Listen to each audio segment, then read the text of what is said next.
João Alberto, que preside essa sessão, caros colegas senadoras e senadores, nossos telespectadores da TV Senado, ouvintes da Rádio Senado. Há 30 minutos começou em Curitiba a segunda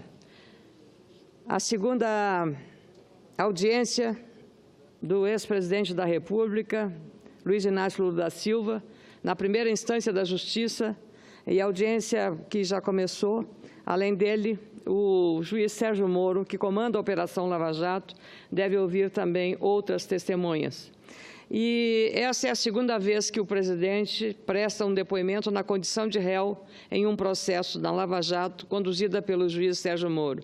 No primeiro caso, foi acusado de receber 3,7 milhões de reais em propina de forma dissimulada da empreiteira OAS. Em troca, ela seria beneficiada em contratos com a Petrobras. Aliás, eu fico muito feliz, senador João Alberto, quando a esquerda brasileira curva-se à racionalidade econômica, à racionalidade de um bom argumento, como foi há pouco, nessa tribuna, uma senadora falar sobre o artigo de Delfim Neto e as posições dele. Pois eu também me valho dessa figura brilhante que o Brasil pode contar com a sua inteligência, que hoje escreveu o seguinte: a Lava Jato é o único consenso da sociedade brasileira. Escreveu mais: a Operação Lava Jato é um ponto de inflexão na história do Brasil. Depois dela, ele nunca mais será o mesmo. Torçamos, esperamos que assim seja, para que, de fato, não haja nenhum privilégio, nenhuma impunidade e que a corrupção seja varrida das páginas da história política de nosso país, numa relação promíscua que todos condenamos entre o setor público e o setor privado. Então, eu queria mencionar isso para dizer que hoje também o Supremo Tribunal Federal examina a autoridade do Procurador-Geral da República, Rodrigo Janot, se deve ou não continuar comandando as operações que envolvem denúncias do presidente Michel Temer.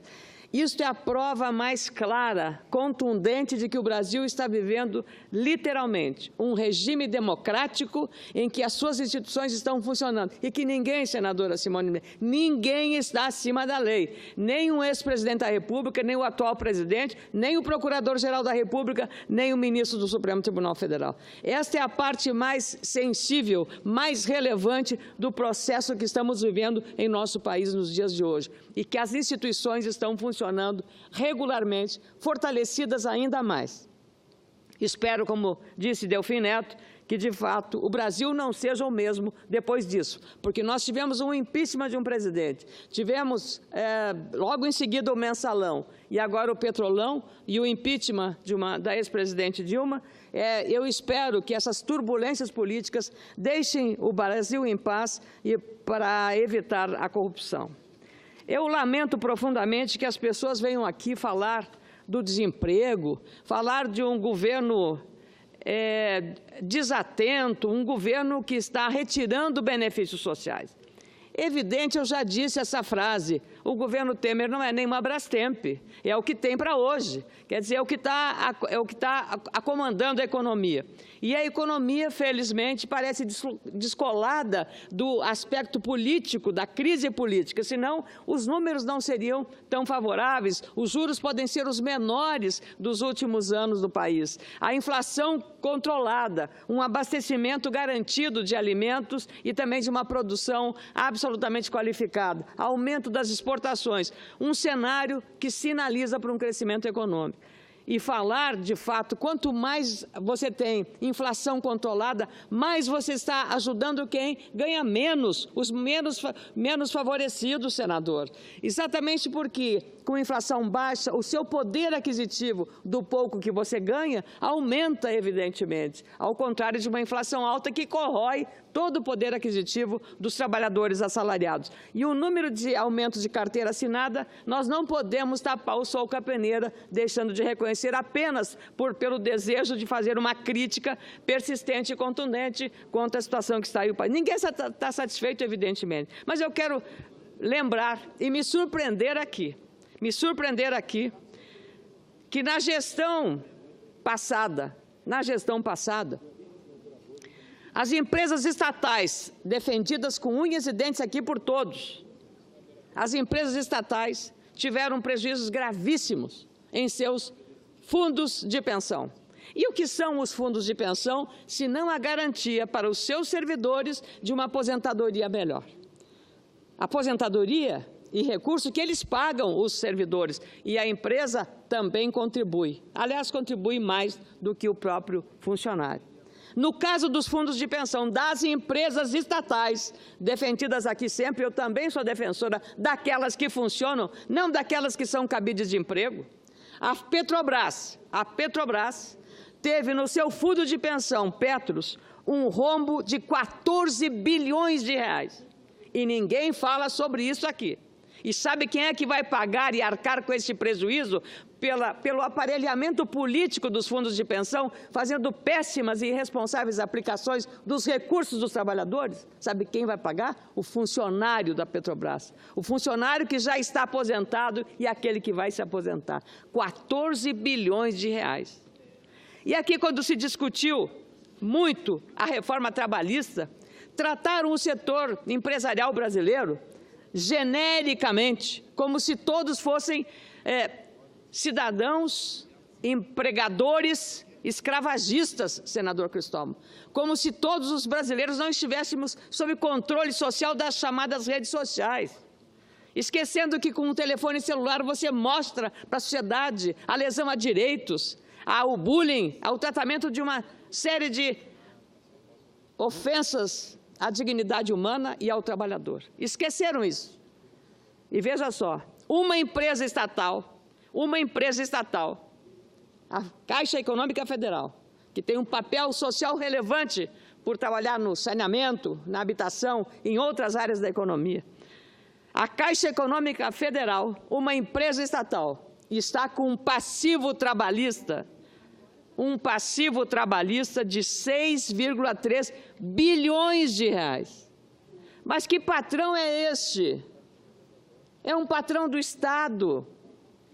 Será que as estatais não poderiam ter sido aqui também lembradas quando se votou a reforma trabalhista? 6,3 bilhões de reais é o passivo trabalhista da Caixa Econômica Federal. O que é isso? Uma estatal lesando o trabalhador? É isto? Então, nós temos que fazer esse questionamento, senador Cristóvão, porque se aqui o setor privado foi atacado, foi considerado um escravagista, um malfeitor dos trabalhadores, como se estivéssemos no século XIX, XVIII, quando votamos a reforma trabalhista, agora a gente vê esta informação. 6 bilhões de reais de passivo trabalhista na Caixa Econômica Federal.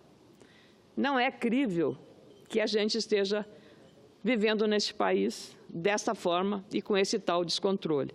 Então, eu trago esses dados aqui agora, exatamente para apenas uma reflexão, para que a gente tenha, pelo menos, coerência quando sobe à tribuna para atacar, esquecendo que o maior problema foi gerado pela irresponsabilidade administrativa.